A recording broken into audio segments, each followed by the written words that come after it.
খুব গুরুত্বপূর্ণ একটা বিষয় নিয়ে আজকে আমি আপনাদের সঙ্গে আলোচনা করব, সেটা হচ্ছে মানি ম্যানেজমেন্ট রুলস।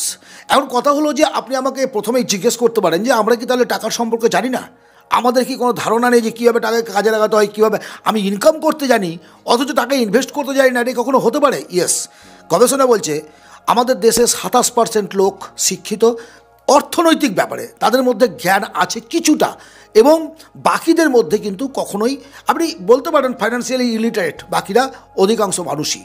তার কারণে কি হয়, আমরা ইনকাম তো করি, ইনকাম যথেষ্ট করার পরও আমাদের জীবনটাকে সচ্ছলতার সঙ্গে নিয়ে যেতে পারি না। একজন মানুষ কম টাকা ইনকাম করছে অথচ সুন্দর জীবনযাপন করছে, একজন মানুষ মাসে 50,000 এমনকি মাসে 5 লাখ টাকা ইনকাম করেও সংসার চালাতে পারছে না, ঋণের জালে জর্জরিত হয়ে যাচ্ছে। এর কারণটা কি? Lack of knowledge.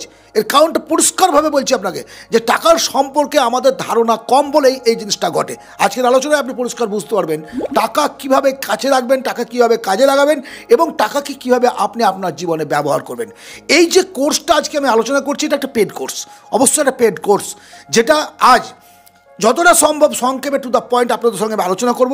এই একটা ভিডিও আপনার জীবনে মানি ম্যানেজমেন্ট রুলসের ক্ষেত্রে যথেষ্ট বলে আমি মনে করি।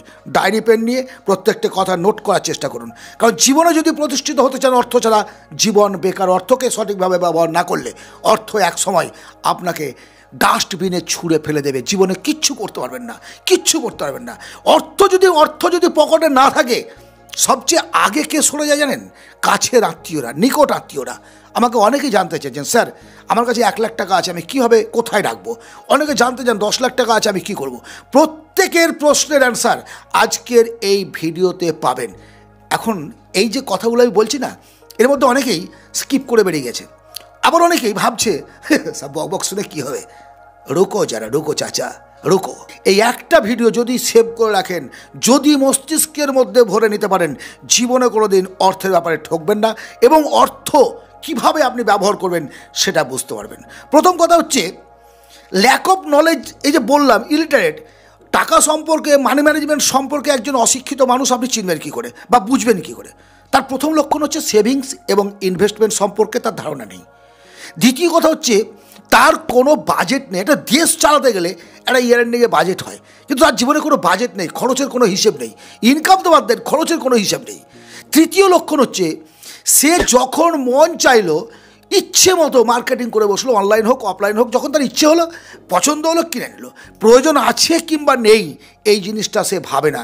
টোটাল ডিসকাসে আমি যাবো না, টু দ্য পয়েন্ট বলবো, পয়েন্টগুলো শুধু নোট করুন। ডিসকাস অনেক ভিডিওতে করেছি। প্রথমেই আমি আপনাকে বলবো মানি ম্যানেজমেন্টের ব্যাপারে আপনার জ্ঞান বাড়ান, নিজেকে শিক্ষিত করে তুলুন, ভয় নয়, নিজেকে শিক্ষিত করে তুলুন টাকা সঞ্চয়ের ব্যাপারে, ইনভেস্টের ব্যাপারে। যেমন আপনাকে ইনকাম করার জন্য আপনার বুদ্ধিমত্তার প্রয়োজন ছিল, তেমনই কিন্তু ইনভেস্টমেন্টের ক্ষেত্রেও তাই। প্রথম কথাই হচ্ছে যে আপনি আপনার নলেজটাকে বাড়ান। যদি নলেজ না বাড়াতে পারেন তাহলে কী হবে? আপনি কোনো এজেন্টের দ্বারা বা অ্যাডভাইসারের দ্বারা সম্পূর্ণরূপে নির্ভরশীল হয়ে গেলেন তার উপরে, তাদের দ্বারা প্ররোচিত হয়ে যখন কোথাও ইনভেস্ট করলেন, ফেলিওর হয়ে গেলেন। আপনার টাকায়, আপনার কমিশনে, আপনার এজেন্টের, আপনার অ্যাডভাইসারের সংসার ঠিক চলবে, বাট আপনার জীবনটা সর্বশান্ত হয়ে যাবে, আপনি একেবারে বাদ হয়ে যাবেন। সো আপনাকে আপনার জ্ঞান বাড়াতে হবে, আপনাকে অর্থনৈতিক দিক থেকে কিছুটা হলেও স্বাবলম্বী হতে হবে। জ্ঞানের দিক থেকে বলছি, অবশ্যই স্বাবলম্বী হতে হবে। ল্যাক অফ মানি, আমাদের জীবনে টাকা কমে যাচ্ছে, টাকা আমরা অভাবের মধ্যে পড়ছি কেন? প্রথম হচ্ছে ইএমআই এবং ক্রেডিট কার্ডের ট্র্যাপ।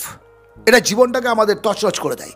আমরা ইএমআই কীভাবে ব্যবহার করব এবং ক্রেডিট কার্ড কীভাবে ব্যবহার করব এটা জানি না বলেই আমাদের জীবনে একটা ট্র্যাপের মধ্যে পড়ে যায়। ইনকামের থেকে খরচ বেশি হয়ে যায় অনেক সময় এবং জীবনটাকে একটা যন্ত্রণাপদ জায়গায় তৈরি করে নিয়ে যায়। ইনভেস্টমেন্টের ব্যাপারে আপনাকে সজাগ থাকতে হবে। ইনভেস্টমেন্টের ব্যাপারে যেটা আমরা থাকি না, কখন কোথায় ইনভেস্ট করব, ইনভেস্ট আর সেভিংসের ব্যাপারে বলেছি, দুটো ডিফারেন্সেস আছে কিন্তু, আর এই কারণে আপনাকে জ্ঞান বাড়ানোর কথা বলেছি। এখন ইনভেস্ট কখন কোথায় কিভাবে করব সেটা আমরা কিন্তু জানি না। তখন ইন দিস টাইম সারা বিশ্বে একটা শেয়ার মার্কেটে বা স্টক মার্কেটের ক্ষেত্রে একটা ডাউনে চলছে। অ্যাট দ্য টাইম আপনি যদি বুদ্ধিমত্তার সঙ্গে ইনভেস্ট করতে পারেন, না জেনে নয় কিন্তু, বুদ্ধিমত্তার সঙ্গে যদি ইনভেস্ট করতে পারেন তাহলে অবশ্যই লাভবান হবেন। এই যে ইনভেস্টের কথাটা বলছি, কখন গোল্ডে বিনিয়োগ করা উচিত, কখন ল্যান্ডে, কখন স্টক মার্কেটে, কখন শেয়ার মার্কেটে, কখন এসআইপি করবেন, এই ব্যাপারগুলো আপনাকে বুঝতে হবে এই ব্যাপারগুলো যদি আপনি না জানেন, টাইমিং না বোঝেন, তাহলে জীবনে কখনো ধনী হতে পারবেন না। সঞ্চয় ছাড়া জীবনে কেউ কোনো দিন ধনী হয়নি, আর সঞ্চয়ের একটা প্রসেস থাকতে হবে, তবেই আপনি জীবনে ধনী হতে পারবেন। এমার্জেন্সি ফান্ড না থাকা একটা মারাত্মক ভুল। এখন আপনি আমাকে বলবেন এমার্জেন্সি ফান্ড কী হবে দাদা? আমি তো ইনকাম করি প্রতি মাসে মাসে একটা মান্থলি বেতন পাচ্ছি, তবুও বলছি এমার্জেন্সি ফান্ড আপনাকে থাকতে হবে। What is emergency fund? Emergency fund হচ্ছে আপনার কোনো কারণে কাজ চলে গেল, কোনো কারণে আপনি অসুস্থ হলেন, আপনার যেন 6 মাস বা 1 বছরের খরচের টাকা লিকুইড মানি আপনার কাছে থাকে, আপনার কাছে না, বাড়িতে বলছি না, সেভিংস অ্যাকাউন্টে হোক, আরডিতে হোক, এফডিতে হোক, যেখানে রাখলে যখন ইচ্ছা আপনি টাকাটাকে নিতে পারবেন, এরকম একটা জায়গায় রাখবেন, তারপরে ইনভেস্টমেন্টের চিন্তা করবেন। কিন্তু আমরা সেটা না করে প্রথমেই হয়তো ইনভেস্ট করে বসলাম, দিয়ে জীবনটাকে তছনছ করে দিলাম। সর্বপ্রথমে আপনার প্রয়োজন এমার্জেন্সি ফান্ড এবং তার টাকাটাকে লিকুইড মানি হিসেবে আপনার কাছে রাখা, যেটা আমরা রাখি না বলে আমরা কিন্তু ভুল করি। দেন হচ্ছে ইন্স্যুরেন্স, যেটা আমরা ভাবি যে ইন্স্যুরেন্স মানে তো বেকার, কারণ আমরা তো ইয়ার নিয়ে কিছুই পাবো না, আমি হেলথ ইন্স্যুরেন্স করবো।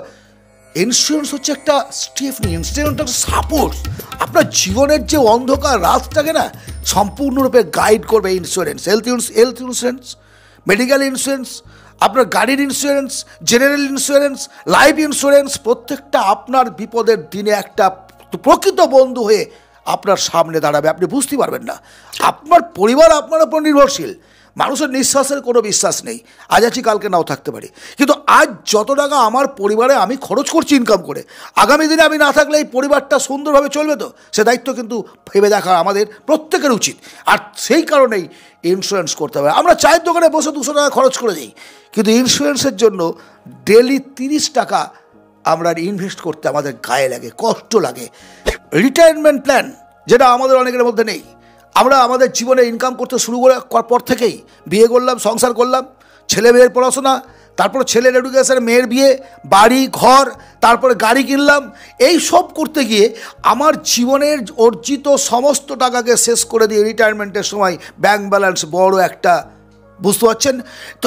এই যে অবস্থাটা, এই অবস্থার পরে আফটার রিটায়ারমেন্ট বৃদ্ধ বয়সে আমি দেখেছি, আপনি দেখেছেন, তাদের স্থান হচ্ছে রাস্তায় অথবা বৃদ্ধাশ্রমে, অনাথ আশ্রমে। ভাবতে পারেন জীবনটা কত দুর্বিষহ? আপনি জানেন, আপনি লক্ষ্য করুন, তাহলে বুঝতে পারবেন। আজ এই মুহূর্ত থেকে আপনি যে টাকা ইনকাম করছেন তার একটা পার্সেন্টেজ অবশ্যই রিটায়ারমেন্ট প্ল্যান হিসেবে রাখুন, যেটা ভবিষ্যৎ আপনাকে সুরক্ষিত করবে, ভবিষ্যতে আপনার ওষুধের, আপনার জীবনের সঙ্গী হিসেবে কাজে লাগবে।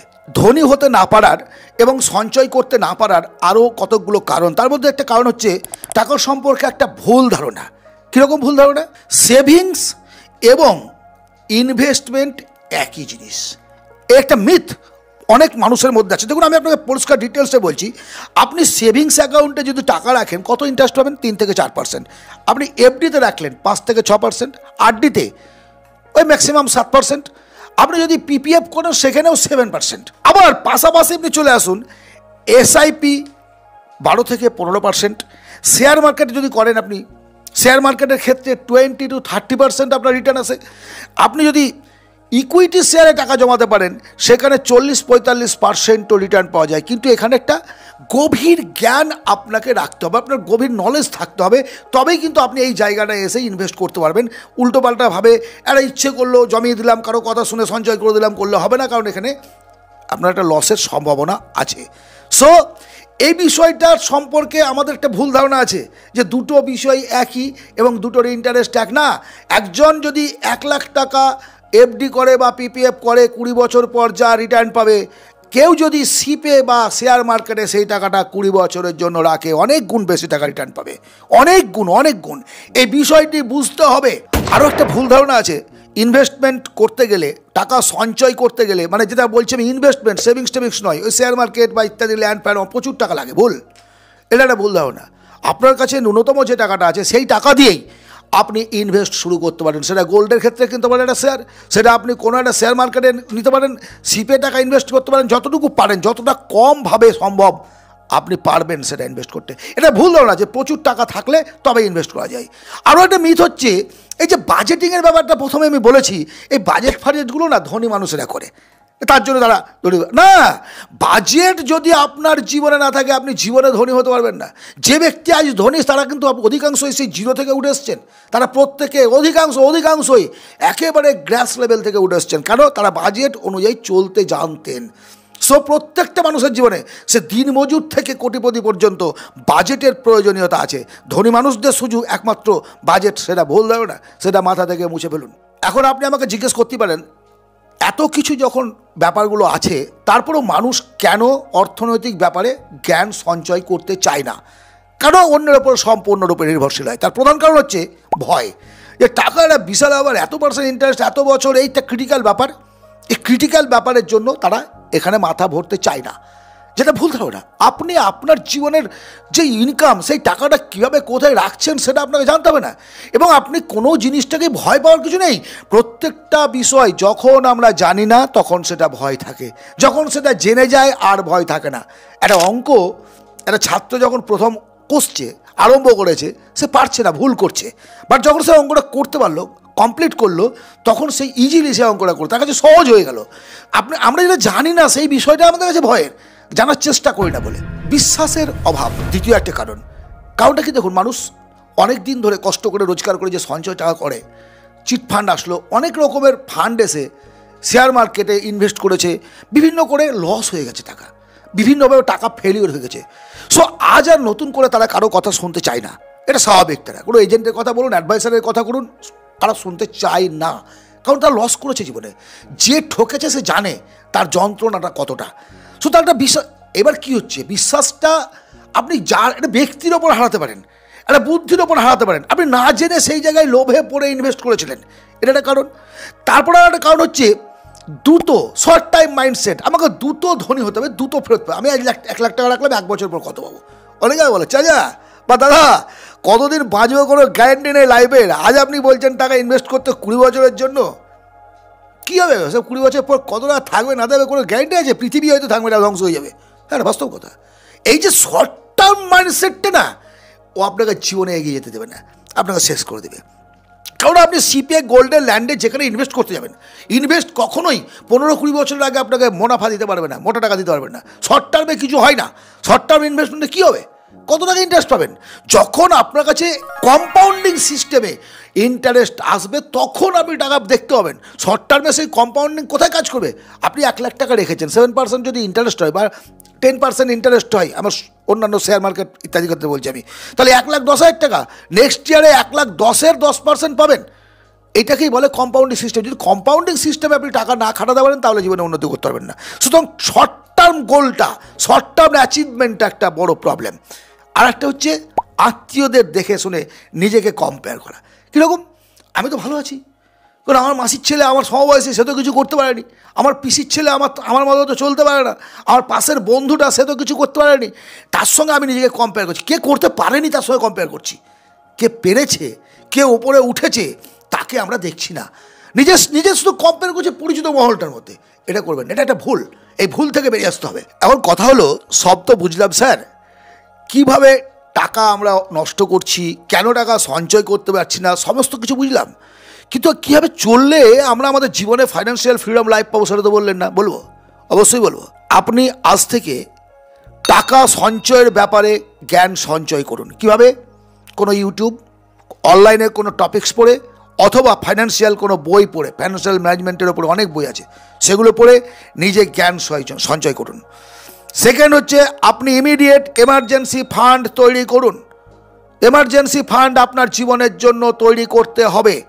তৃতীয়, যত দ্রুত সম্ভব রিটায়ারমেন্টের জন্য কিছু টাকা সঞ্চয় করুন। কিছু টাকা বলতে কত?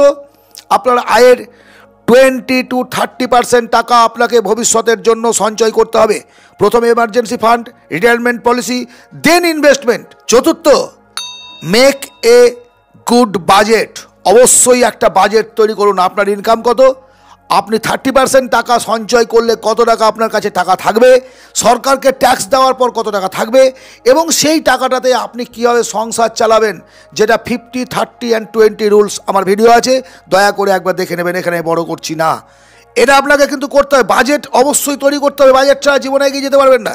যদি জীবনে উন্নতি করতে চান, একজন অ্যাডভাইসার, একজন এজেন্টের পরামর্শ নিন, সঠিক কিন্তু সঠিক, যারা চিটিংবাজ ধাপ্পাবাজ তাদের সঙ্গে নয়। আপনি খোঁজ নিন, রিসার্চ করুন, মার্কেটে জানুন, গুডউইল জানুন তার কেমন আছে, তারপর তার অ্যাডভাইস নিন।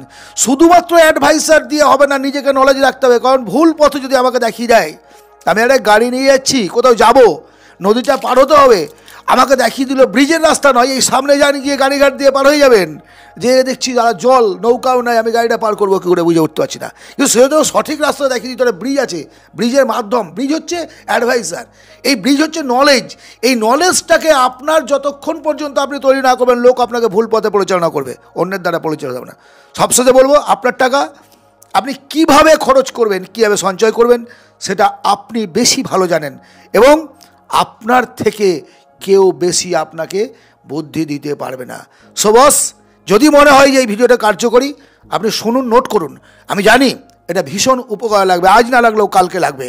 সো প্রত্যেকটা পয়েন্ট আপনি নোট ডাউন করুন, নিজে শিখুন, আপনার পরিবারকে শেখান, আপনার সন্তান সন্ততিদের শেখান। আমরা ইনকাম করতে শেখাই, কিন্তু টাকা পয়সার ব্যাপারে খোলাখুলি আলোচনা করি না, সঞ্চয় করতে শেখাই না, ফলে জীবনে ফেলিওর নেমে আসে।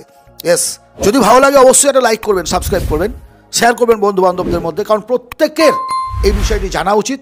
সকলে ভালো থাকলে সকলে ভালো থাকবো, এটাই হচ্ছে আমাদের জগতের নিয়ম। আজ এই পর্যন্তই, ভালো থাকবেন, পরবর্তী ভিডিওতে আবার কথা হবে। ধন্যবাদ।